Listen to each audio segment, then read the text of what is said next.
right, welcome to the third clip in the BGL Healthcare Real Estate 101 series. This is really where we want to touch on, some various transaction structures and different alternatives that are possible as you think about, potential monetization or partial monetization of your clinic affiliated real estate. So we've already touched on a sale leaseback, right? Which is where you as tenant and owner are selling the building to a third-party landlord and leasing it back from them with a long-term triple net lease, right? This is what will typically enable the highest and best valuation for the property itself and enables liquidity for the partnership. We've already touched on briefly some of the tax advantages here, right? And so you think about the taxes that you're paying on rental income, right? That's subject to short-term capital gains. So as of right now, most physicians are paying the top marginal tax rate, 37%, plus whatever that ordinary income rate is at the state level, right? That's the same tax amount that you're going to be paying on any rental income. Now, there may be some opportunity to shield that income from taxes by, accounting for depreciation in the property, but that's going to be limited to some extent. And so as we think about that benefit from a sale transaction, ultimately this would be looking at, are you paying, what is your after tax or your tax affected distribution income versus what is your take home or tax affected proceeds from a sale transaction? And ultimately that differential of, at a fundamental level, 37% federally to 23.8% federally for your rental income versus sale, that differential basically gives you additional years of post-tax income that you're monetizing through a sale. Now, that said, you may not want to sell all of the property. You may want to stay invested in that property itself, or you may want to help contribute that money or some of those proceeds into a different investment vehicle that can help accrue money over time. So effectively taking some chips off the table right now, but keeping some on the table to play with, right? And so as we think about that, it really depends on who the buyer or the investor is going to be on the other side of the transaction from you. So we think about buyers in really three different buckets. You have public REITs, private REITs, and private equity funds that focus on and invest in real estate.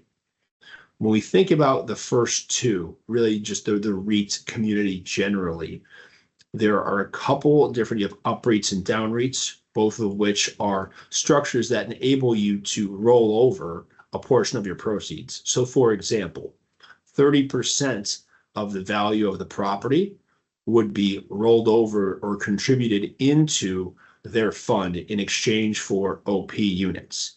OP units effectively create an option for you to buy stock in that either public or private REIT to basically convert that ownership.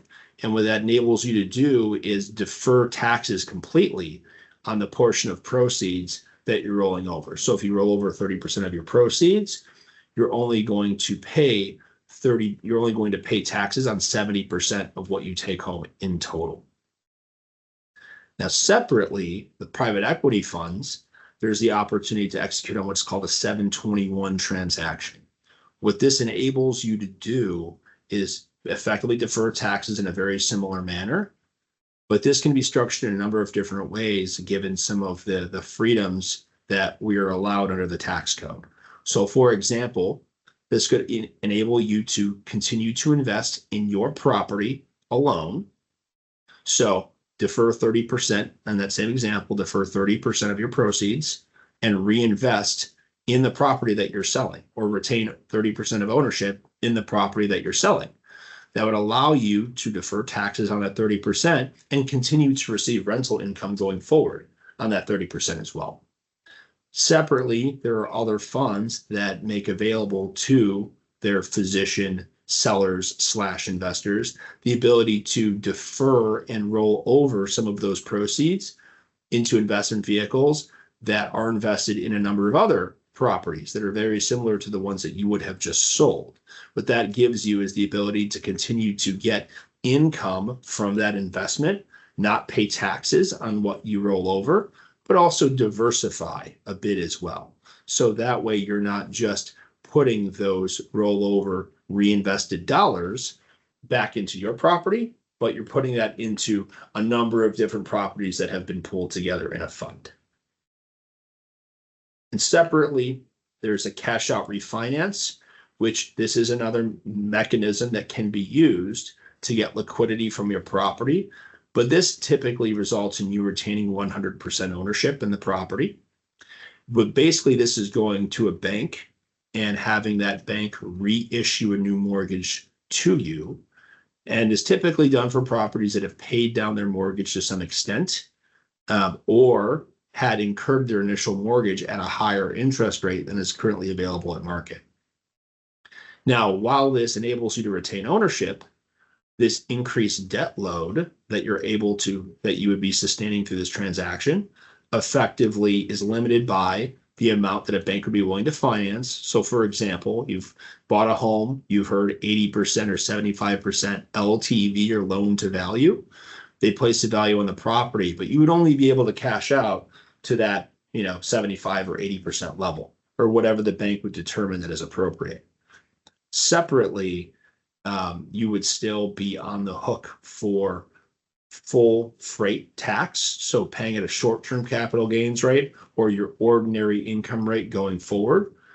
And you would also be stuck with additional mortgage payments going forward, which, depending on the interest rates at that time, could limit the amount of distributions that you're able to take from the property. We touched on in an earlier segment about real estate investors, healthcare real estate investors, particularly looking to be a growth partner, a real estate partner to a physician group.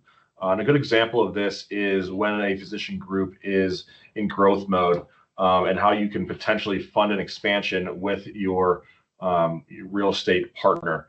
For a new development, many of these groups are interested in the concept of a forward takeout, wherein they have a real estate development arm as well. And what they allow you to do is work with them on the development, and with a planned sale to the investor upon completion and certificate of occupancy, a physician group can really and effectively plan for the future in terms of capital proceeds, wherein they will negotiate a starting rental rate, lease bumps throughout the lease term, landlord concessions and tenant improvement allowances with the developer and forward and ultimate investor.